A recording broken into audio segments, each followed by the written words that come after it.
going on, everybody? It's John again, and welcome back to Reddit Aliens. Back to our bread and butter. Today's topic: what is the best paranormal experience you've ever had? Please remember to like, share, and subscribe. Grew up in a hella haunted old house. Weird little things had happened for years and years. Noises here and there, shadows and figures. As a young child, my parents would find me in rooms by myself talking to the blue shadow giant in the corner. I can still picture him perfectly. I could write a novel of the experiences in that house. But the worst one happened one of the last days I stayed the night there before we moved. It was an old house, and the roof leaked. I was on the third floor, so I had some pots and pans on my floor to catch leaking water. The floorboards also shifted like crazy when you walked across the floor. So whenever anyone walked into the room, you'd hear the pots and pans clink as the boards shifted and they tapped each other. Anyway, one night I'm asleep in bed across from the entry to the room, and I hear the clink of the pots and a footstep creaking the floor and wake up. I lay still for a moment and keep my eyes closed when suddenly I felt the need to open them, and standing over me was the shadow man I had seen as a child. With blue hue and everything, he had huge broad shoulders and was like 7 or 8 feet tall. He didn't move, just hovered over me. I closed my eyes and pulled the blanket over me, and he was gone. Next morning, I started to tell my mom and said, I awoke to a man. She cut me off and started to describe the exact man I'd seen to a T. She's been seeing him for years too. We just never talked about it. Was walking up my stairs one morning when I was 16. I had just gotten up from a heavy sleep, so I was pretty groggy. I had my big blanket wrapped around me like a cape. About 1/3 of the way up the stairs, I slipped and started to fall back. I thought, oh no, this is gonna hurt. But it didn't. Nothing happened. I felt like I had been caught in midair, but like someone had me around the waist with 2 abnormally large hands. At this point, I was fully awake. I couldn't feel anything under my feet, and I was just a hint taller than I should be. I stayed perfectly still, not quite knowing if I had died or if I had fallen into another universe. But then I was moving up the stairs again and gently landed at the top where my dog had been patiently waiting for me. My dog was now looking behind me, tail straight, ears pointed, unwavering stare into the darkness that was the basement. I didn't turn around. I just nodded and said thank you and went to the living room to sit down. It was the only then that I really realized what had happened. I wasn't scared or afraid, but I do say hello to the basement darkness whenever I can now.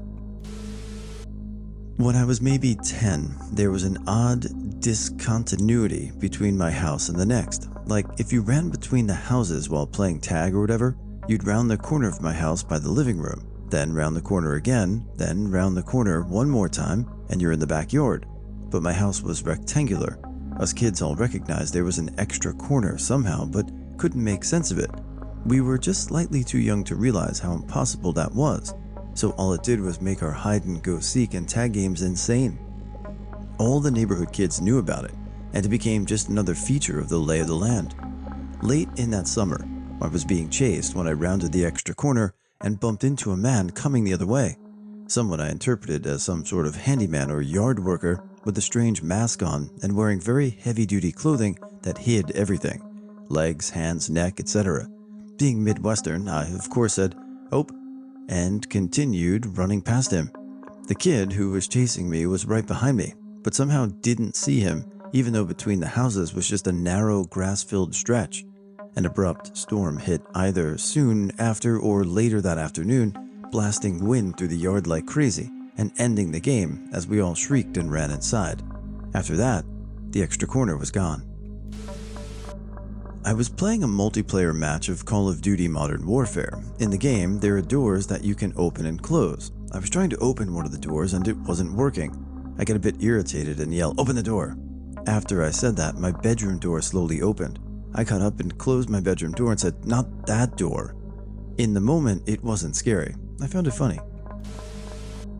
When I was a young girl, my grandpa would always tease me about having long showers. After he passed, I was in the shower and saw a tap on the shower curtain. I looked out and my grandpa was there and said, "What are you doing? Bathing an elephant?" I laughed and closed the shower curtain. It took me a good minute to realize that my grandpa had been dead for a couple of weeks. I was really sad, but also felt really lucky to have been able to see him again. A few months ago, my dog was put to rest. He was with me for as long as I could possibly remember, and we had a lot of good times. He was my brother, and I still haven't gotten over him. He would always stick his paw on the bed before climbing on it. He would make a small jump, and then a big one to fully get on the bed, and then he would lay down. One night, while I was crying about him, I felt his little jump onto the bed. I smiled and said, "Come on up, buddy." God, I'm tearing up now. I felt his weight up against me, and my tears ran down my face as they do right now. Rest in peace, Juno. Short, simple story, and it got me choked up just a little bit. Sorry, Juno, and thanks for sharing.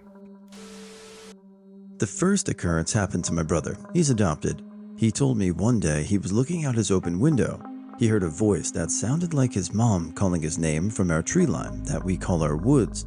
His mom had been dead for a while. Second occurrence happened to my mom. She was sitting in the living room watching a movie, and she thought she heard my voice screaming for help from the shed outside in the backyard. I was in the bathroom down the hall from the living room. The third occurrence that we believe is hooked to the voice we had been hearing. Me, my brother, and his friends. We were all outside playing a game at night. I believe it was hide and seek. While my brother and his friend hid, it was my turn to seek. When I thought I had found my brother and his friends rustling around in the bushy area, I noticed out in the field a white figure. I yelled for my brother and his friend. They came running from the opposite direction of the bush and the field. When I looked back, it was gone. I believe this has happened the night after. My brother and his friend were making a fire outside. When they left and came back to it later, they said that they had seen a white figure crouched down next to the fire. Not just crouched normally, but hunched. It turned its head and looked at them. They both ran off, but when they looked back, it was gone. Since my brother moved away, all of these weird things stopped. Not mine, my mom's. One night when my mom was a teenager, she was woken up in the middle of the night to her grandfather, they were very close, standing over her. She asked him what he was doing there. His reply was, "I just wanted to get one last hug." She stood up, gave him a hug and said goodbye, then went to sleep again. The next morning she walked into the kitchen, and there her mom was sitting. My grandmother asked my mom to sit down, and there she told her that her grandfather just passed away last night. It was his ghost coming to say goodbye. I don't know if this really counts, but I was best friends with this guy for 5 years. I was going to say right off the bat, he wasn't a good person, but there were plenty of instances he was there for me when no one else was, specifically when it came to my dating life, and he was always the first to call out red flag behavior in dudes I was dating. This is important for later. Anyway, he ended up doing some effed up things, so I had to cut him off. Shortly before the COVID outbreak, he tried adding me on Facebook, but I blocked him. I didn't know any more about him till later on. I found out in November of 2020 he killed himself. I didn't really know how to feel about it and went through some different emotions, but ultimately I just didn't say much about it, especially since we hadn't been friends for a while and it felt kind of wrong to do.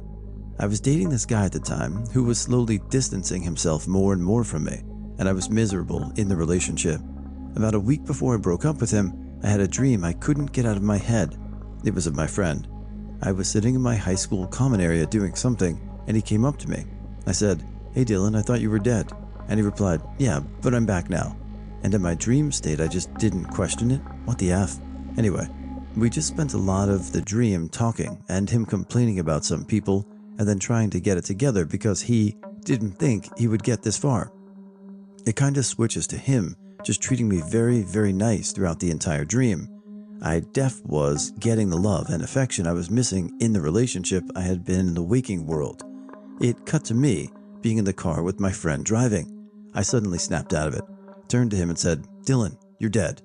Then he effing says, "Yeah, I know." And I was like, "What the F do you mean you know?" And then he proceeded to explain that he regretted how he treated people in his life and wanted to make up for it. He talked about how he didn't like seeing me with low self-esteem and settling for less than I deserved, and that he wanted me to love myself and treat myself the way he did that entire dream, and to literally not give up until I found someone who treated me the way I deserved. It was around that moment that my phone went off in my dream, and it was my boyfriend. I went to respond, and Dylan said, "That guy's a piece of shit, and you don't need him." I started defending the boyfriend to him. He just looked at me and said, "You don't know what's going on with him." After everything was said and done, I told him, "Look, I don't know how to feel about this. I should go now." And I woke up and I couldn't get the dream out of my head. But ultimately I was sort of like, that was intense, but maybe it was just my mind trying to tie up loose ends kind of thing. Later, after I broke up with the boyfriend, I found out he had been addicted to hard substances for that entire relationship and had lied to my face about it. Then it kinda clicked for me that the dead are indeed alive, LMAO. Still sends shivers down my spine a year and a half later, I'm not even gonna lie. My grandma and I were incredibly close. She died when I was 32, and I was lucky enough to inherit her house. She suffered for a long time, so her passing was relieving in some ways. I moved my stuff into her former home and changed my address. After a few days, I walked around the house with a pad and made a list of things I wanted to change and improve. I was actually excited about owning my own house. I confronted this idea with the notion that I should feel guilty for having such thoughts. After all, my grandmother had just died. At that moment, a sensation came over me like I had never experienced. It was the most intense feeling of being loved I've ever had. The warmest light from my grandmother's heart was radiating into me. I knew it was her. It stayed with me for about 45 seconds if I had to guess. Long enough for me to think, oh my god, is this really happening? I can't believe this is happening and I'm feeling this. When the feeling subsided, I was left with two understandings. One, I shouldn't feel guilty about anything. It was always her intention for me to have that. And two, she was moving on to some other place and that I wouldn't experience that again. One night I was in my garage and my dogs started barking, so I went to go check it out because they only bark when people come to the door. When I went inside, the kitchen light was on, even though it was off, so I didn't wake anybody up in the house. So I said, "F it, I'm going to bed." Shut the light off and started walking to my room when I heard a bang in my garage. I went to check it out and the TV was on, and the chair I was sitting on was tipped over on the other side of the garage next to a wall. My guess is that the ghost wanted to watch TV, but when the ghost turned on the TV, it was paid programming, got pissed, and threw the chair at the wall. This is usually a bit long. I'll try to cut it down. At 5 years old, I and my 3-year-old sister were being babysat by our 13-year-old sister. I had been asleep but woke up and saw a safari-looking guy with a giant wolf standing outside my bedroom door. I turn away scared, then look back and they're gone. I ran downstairs to tell my older sister, and she had me sit with her on the couch for a bit, assuming it was a nightmare. 20 years later, my younger sister and her 2 daughters, 5 and 8, moved back in with my parents in the same house. The 2 kids ended up with my old room. One Saturday morning, she calls me and says my niece, 5 years old, needs to speak with me. My niece gets on the phone and says, "Uncle blank, who's the man with the giant dog outside my room?" Sounds like some Jumanji stuff going on outside that window. Pretty cool. What year is it? My ex-wife was at the center of some sort of nexus of weird shit. The only one that ever really involved me was when she called me one day at work. She worked nights and usually slept all day, so it was odd for her to be calling me. She told me to tell my friend Doug to check and make sure that his family was all right. Now, she had never met my friend Doug, although she had heard me speak of him more than once. She said she'd had a dream, didn't remember any of the details, but that someone in Doug's family was not okay. I was used to weird shit from her, so I agreed and promptly called my friend and told him her tale. He assured me that everyone was fine and told me to thank my wife. I called her back, told her what had said, and she replied, "No, something's not right." About half an hour after I'd called Doug, he got another call and found out that his son had hung himself. I have so very many, but my favorite one to tell is our witching hour kitchen man. My dad's house is from the 1940s and typically has the usual creaks and moans of an old house. That being said, there were other noises that were absolutely different. Voices heard cheering me on when singing to myself home alone, taps and knocks on my bedroom door playing Skunk in the Barnyard and other little tunes. The basement door opening and closing by itself despite being fully closed, latched, and having no circulation of airflow in the basement. However, one of my favorite paranormal activities is our witching hour kitchen man. I rarely sleep before 4 a.m. most nights and tend to get hungry in the middle of the night. One night, about 5 to 6 years ago, I was going to the kitchen, all the lights are off, and it's about 3 a.m. I suddenly hear heavy, boot-like footsteps just meandering around the kitchen. and the rest of my family is completely asleep. I'm about to cross the threshold from the carpeted hallway into the tile kitchen, and I stop dead. I ask if someone's there, and I audibly hear the steps stop for half a second, as if someone was caught off guard. Now, my philosophy with the supernatural and paranormal is respect them and they'll respect you.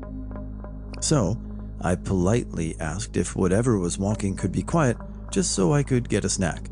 Then everything went dead silent. No footsteps, no hum of appliances, no wind rattling windows, no creaks, nothing. I walked across the kitchen floor, turned on the light, got my snack, and turned the light off and left.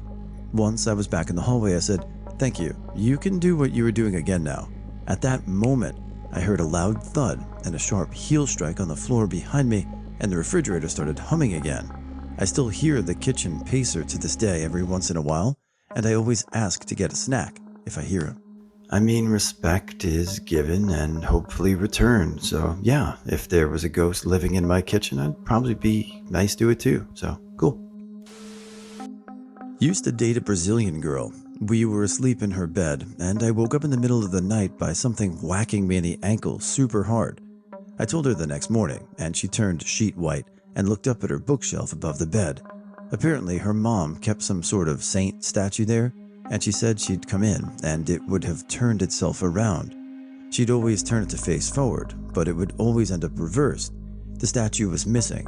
We started to search for it, and it's completely under the bed in the back corner.